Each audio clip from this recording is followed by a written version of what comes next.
Hello there, friends, and welcome to another episode of the Craftsman Creative Podcast. Today, I've got another chapter for you from my new book, Blockbuster. The current subtitle is How to Expand Your Creative Business to Seven Figures and Beyond. But I think over the last week, I've made the decision to shift the focus of the book. It's really not a book about numbers and finances and money and profit.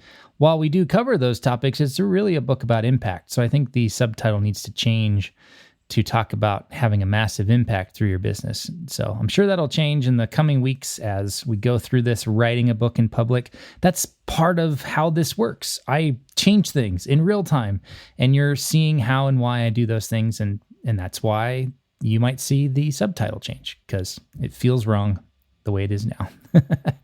All right. Well, this is another chapter of my next book, Blockbuster. If you have not read or listened to previous chapters, you can either go back a few episodes in this podcast or head over to blog.craftsmancreative.co/blockbuster. And that is where you can read the book for free. Also, if you're not on my email list, definitely get on there, because I'm delivering these new chapters by email every week throughout the rest of this year as I write and publish the chapters.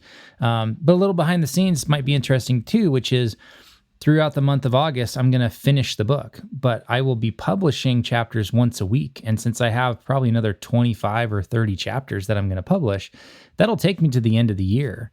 And so I'll be publishing chapters for free even after the book is out, which is kind of an interesting way of how this works. But I plan on releasing the book in November, and I'm sure I'll talk about the reasons why the timing of that is important later on. But yeah, it's kind of interesting this time to be writing them and holding on to chapters, whereas the last book I literally was, publishing 2, 3, sometimes even 4 or 5 chapters a week as I wrote them. So this gives me a little bit more time, especially as I have this added bit of the podcast with this book, to really make sure that I feel good about the chapters before I publish them. So it's a little extra step. All right, today's chapter is called The Power of Resilience. And before I start, I want to thank Lulu. I was just able to chat with them this last week. We started talking about ideas for the book cover. And even though we're a few months out, it was really cool to meet more of the team there and to really dive in and start giving ideas on what I thought the approach should be. So they're going to give me probably 3 or 4 different angles that we could take, or different directions we could take with the book cover. And I'm really excited to be working with some professionals in the book industry on the covers. My last books, the first one I published, self-published, was just an ebook. I designed it myself. The second one, I designed it myself. The third one, I actually hired someone on 99 Designs, and I'm happy with the cover, but it's not like they approached it from having lots of experience and gave me feedback or insights and said, this is what I think it should be. They were just delivering what I told them I wanted. So I'm very excited to work with Lulu. The fact that they have people like that in-house is pretty amazing as well. So check them out at lulu.com and thank them for sponsoring this podcast and my blog and my newsletter, because this book wouldn't be happening in the same way without them and their partnership on it. All right, the power of resilience. The third part of this mindset triad is resilience. Now, we already talked about faith and resourcefulness. So the third one is resilience. I've said it many times that I owe a sizable amount of my success as a film producer to the fact that I was resilient. I stuck around for 12 years before producing my first feature film. Resilience is the capacity to withstand or recover quickly from difficulties. It's really mental toughness. So for 12 years, I failed to produce a movie. I had difficulty raising money or attaching a big enough name to our projects. I was told by people I loved and trusted that my writing was terrible, and then thrown under the bus with an interested investor. So for years, I was ignored and overlooked because of my age, became well acquainted with the desire to give up. Had I given up, I wouldn't be writing this book today. I attribute that gift of resilience to my father. I remember when I was young how he was promised a promotion to a managerial position at his company, only to have it given to someone from the outside. So he left that job a week later and gave his notice in the middle of December. So crazy time for any, breadwinner to put in their notice and say, my last day is December 31st. But that's what he did in 1989. I was about 6 or 7. I guess at this point I would be 6 years old. He left that job and took on a position with a company where his boss attempted to get him fired by the boss would like go into the warehouse, take merchandise from the warehouse, and then hide it in his office, the boss's office. So my dad found out about this and confronted them and said, look, if you want me out of here, just give me a check and I'll be gone. And a week later, he had a check and he was out. So he left that job and he partnered with a friend and a previous neighbor of ours in a shear sharpening business. Actually, I think at the time we hadn't yet moved from the Bay Area to Sacramento, so he's probably a current neighbor who was sharpening shears as his business.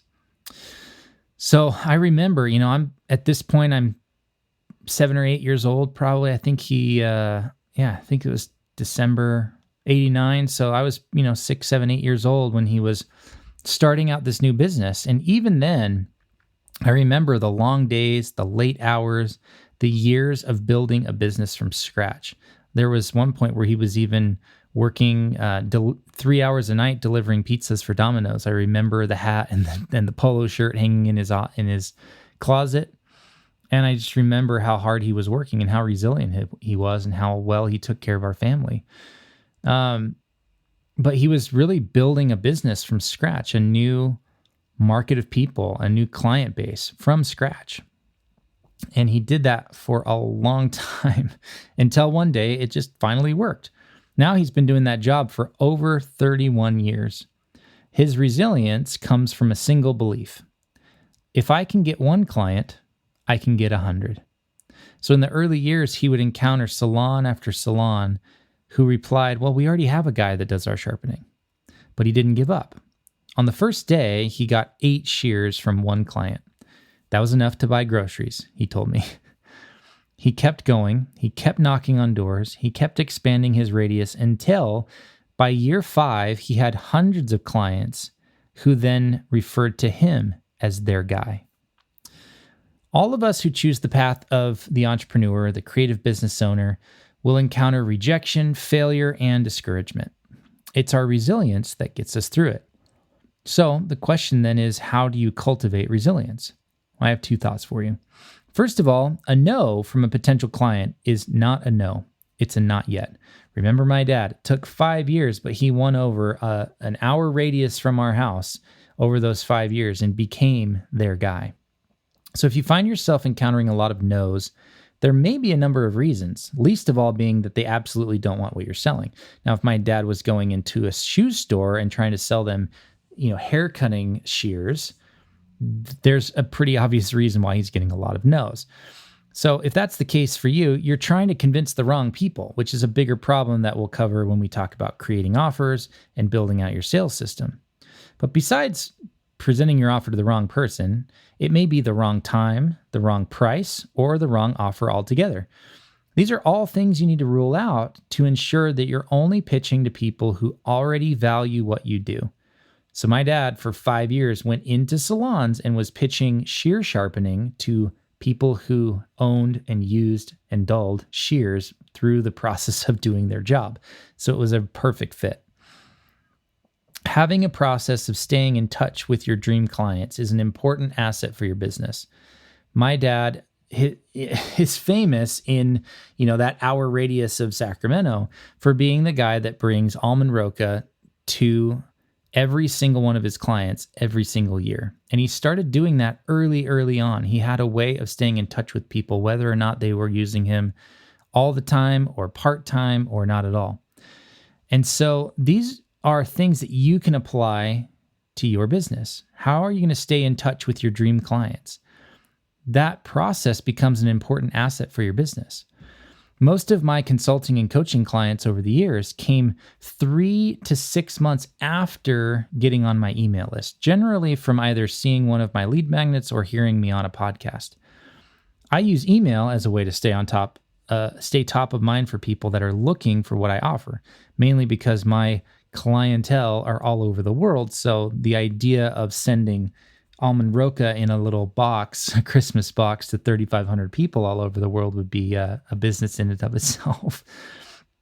So I've chosen to use email because by the time these clients reach out to me, they've already been sold on working with me through email. And so the conversation is more about how to get started and how much it's going to cost compared to convincing them to buy on a typical sales call. And yet, those no's shifts your mindset to possibility and, adding yet to those no's shifts your mindset to possibility and patience rather than rejection and resentment. So your no's become a not yet in your mind. And when you add yet to those no's, that's where your mindset shift happens. Secondly, taking on a mindset of learning from failure. And I put failure in quotes here. I don't call a no from a potential client failure, but many of us do. We're all creatives at heart, so we're fragile creatures at times. So let's soften the language we're using, and instead of calling them failures, let's call them lessons. By asking yourself, what did I learn from that interaction? You set yourself up for improvement and progress. Imagine asking yourself, what did I learn after each of 100 cold calls this week? Or after sending out a new email sequence to your existing email list? Or running an ad online to attract your ideal right fit client? What could you learn if you had that mindset? I guarantee at minimum that you'd learn that you're much more resilient than you thought you were. And with that new level of resilience, what might be possible for you now in the next few months or the next year or the next few years? Could you become the guy in your industry? So now it's time to take action. I want you to grab a piece of paper and write down the last 5 times you pitched an offer to a potential client. How many yeses and nos did you get? What did you learn from each one? Go ahead and write that out for each one of those last 5 interactions. And then I want you to rate yourself on a 1 to 10 scale for resilience. How resilient do you see yourself? Then ask yourself, what can you do to become more resilient over the coming months? What mindset shifts can you make around your business and how you approach different parts of it? If you do that you're going to be well on your way to becoming more resilient in the coming months as we go through this book together. All right, that's it. Thanks for listening today. Thanks again to Lulu. Check out lulu.com to learn all about how they can help writers and authors get their books out into the world. And we will see you next week.